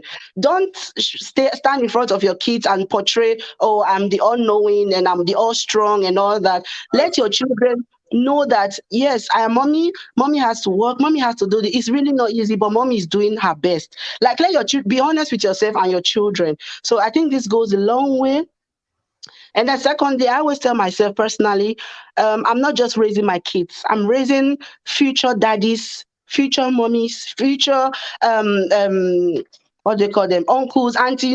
Just don't take them like, oh, my kids when I do, and then they go. They are going to impact others in the society. You have to know what you are doing with your children. If the way you raise them will go a long way to show on how they are going to treat other people in the society. So it's very, very important. This is a task God has given to you because you have decided to give birth and God has supported you in bringing these children. So you have to also take the responsibility and know that your children are important in this society and they have to impact others. So do your possible best. Okay. I'm not saying kill yourself, but just know, just know this, and then it's you might find some peace. And then another thing is try to learn the system. I think Mariakin already said it before. Try to understand the system. This is Germany. Know what you have to do not to get into trouble. Know your rights. I mean, it's hard, yes, but learn it. If you can't learn it in German, learn it in English. Use it on your for your daily life. When you go to your children's kindergarten, you have to know what is happening there. When you go to their schools, you have to know what is happening. You have to. That's why you need time. You can't have kids and say no, I can't. No, you need time to know what is happening. Are they bullied in school? Are the teachers being raw on them? Are the Etia dots? Are they nice to them? Like, what are they going through? And then also, please, if you are going, try to look smart. You don't have to like wear whatever, but just look smart, smell good, and then because some people, the way you look also show whether they will respect you. And unfortunately, we have to say it. You can't go to your child's school and be looking scattered and sorry to say, but yeah, you have to like take care of yourself, and take care of your kids, so that's actually very important. Be open to learning. You have learned so much. I know in the old age it's hard, to like open up to learn new things, but we keep learning every day. You can even learn from the funniest and craziest people in this. So just be open to learn, then choose the things that you like, the ones that are good for you, and then leave the ones that you don't need. But don't just say, oh, I know it, or anything anyone else has to tell me is bullshit. Sorry. When you come on this show, come in like, I want to learn from Maria Ken. How does she do it with 11 children? I want to learn from Bros Derek, which is, just be open to learning. Listen to other people. That's how you also realize that, yeah, okay, it's not easy, and we are on this train together, and all that. So try to improve yourself, and that's important. Then last, what I would also like to see, whatever you are doing it well. If you are not doing it well, your conscience should flog you. But if you don't have a conscience, then we have to leave that to God. But you are doing well. We are all doing well. Parenting is hard. Parenting is hard in Germany. I've been here for so many years, and sometimes I still have my problems with the language and all that. So even with the kids, you can see they shouted. So parenting is hard. It's hard. It's very hard. But you are doing very well as a parent. And please just be open to learn good things. Things that you've heard today, try and take some for yourself. Try to implement them. Experiment. And then if you realize, oh, okay, it's not for me, then it's fine. But at least you've tried something else. We can do this, and we have to stick together because it's really not easy. Get help. Contact people that can help you. Even more than this, come to TNT. We learn here. Yeah, so I think we are doing very well. So thank you so much for inviting me. I really, really enjoyed this I'm very show. grateful. I'm very grateful to have both of you here. Like I said, I'll still be having you ladies here. And for Maria, we will talk. We'll talk in the back. And yes, let me read some comments here because next week we are going to be on placing value on yourself, right? That is also something that people let go a lot and have problems with their relationship, even with themselves when they look in the mirror. People have this, what they call complex and whatever. So we want to talk about those things and how we can build that self esteem in a person. So please, if you have time next week, just message me and let me know. And if anybody's watching and you are interested, please just let me know and then we add you. You might have some insight we don't have. Yeah. So please correct me if I'm saying the name wrongly. If somebody knows how it goes, just say, is it Ali Valley or Ali Valley? Nowadays you can't change the I with the Y and everything. Anyway, Juliet Omoro, dear, thank you so much for joining me. Juliet, we thank you too. Thank you very much. And Adwa Roslav says that I love you, Maria. You are so strong. I could listen to you for days. You just boosted my spirit once again because sometimes it's not easy. And then she says that me too, and this me too is for the adoption. Maria, you have a lot to. I'm telling you, We are not there, you no. should adopt me too. We are not there. Adjoa Roslav said, please adopt me too. And for the adoption, I think I read one here that says that I'm open for the adoption. Aha. Juliet said that I am open to be adopted, man. So you see, so Julia says that thank you, Mr. Derek, Maria K, Mrs. Jennifer. Wow, it's very great. I learned a lot today. I feel guilty and amendments need to be made. Yes, like Jennifer said, and I would like to repeat that side. You are all doing great. Just because there was something you didn't know doesn't mean you were doing it wrongly. You were doing it to the best knowledge. But now that you know, that is where the Bible said that he who knows and still continue, that is where the problem is. So if you know, just add it to me too. I've learned a lot and I'll add it to mine because sometimes we do things we do not realize. That is one thing. Thank you, Jennifer. It's so true. Help is important. Jenny, you my girl. Okay. Sylvia Solomon, hi, says Good evening, everyone. Yes, good evening. And then Julia said that, okay, that's the open for adoption part. Judgments are not, oh, sorry, Jugendamt are not evil. Jugendamt are not evil. You need to know the right button to press and get help. Okay. And then she said that thank you so much. Yes, I have to once again say thank you to both of you. Like I said, if you have the time next week, join us. Let's talk about, placing value on yourself because sometimes we place value on everything. I place value on Maria. I place value on Jennifer, on whoever, forgetting myself. And then you end up being like, now who is caring for me? And sometimes we give too much. I would take in that stage, my mom, for example, wants to help this one, want to do this, want to do that. And then at the end of the day, this one messed it up, this one chopped them on, this one did that. And I ask myself, what are they giving you in return? How do you see yourself? And these are questions we need to ask, and then you need to be strong on your feet because no matter how you are, no matter where you are from, there's always something good in you that people are aiming for. And if you let that thing go out without using it, you can give something out without using it. If you give it out without using it, at the end of the day, you lose. And we don't want anybody to lose. So that value is important. Thank you very Yeah. much for all those that watch. God bless you for your time. God bless you for sharing and also inviting people. And please, when you have advice, just add it to the comment sector. Jennifer said she will send a video. I'll just place it there. You can also watch. And Maria, I salute you once again. Jennifer also, and anybody who watch, I wish you a blessed week. Follow TNT from time to time. Keep on sharing. Let's spread the good news. Our aim is not to have the million and thousand followers. When we have them, hallelujah, that's not an issue at all. But our aim is to have educated one soul, for that soul to feel comfortable and also pass it on. So what we are building here is a community, and I'm grateful for each and every support that we have here. So I wish you a good night and happy Sunday. Thank you, Mr. Bye. Thank Bye.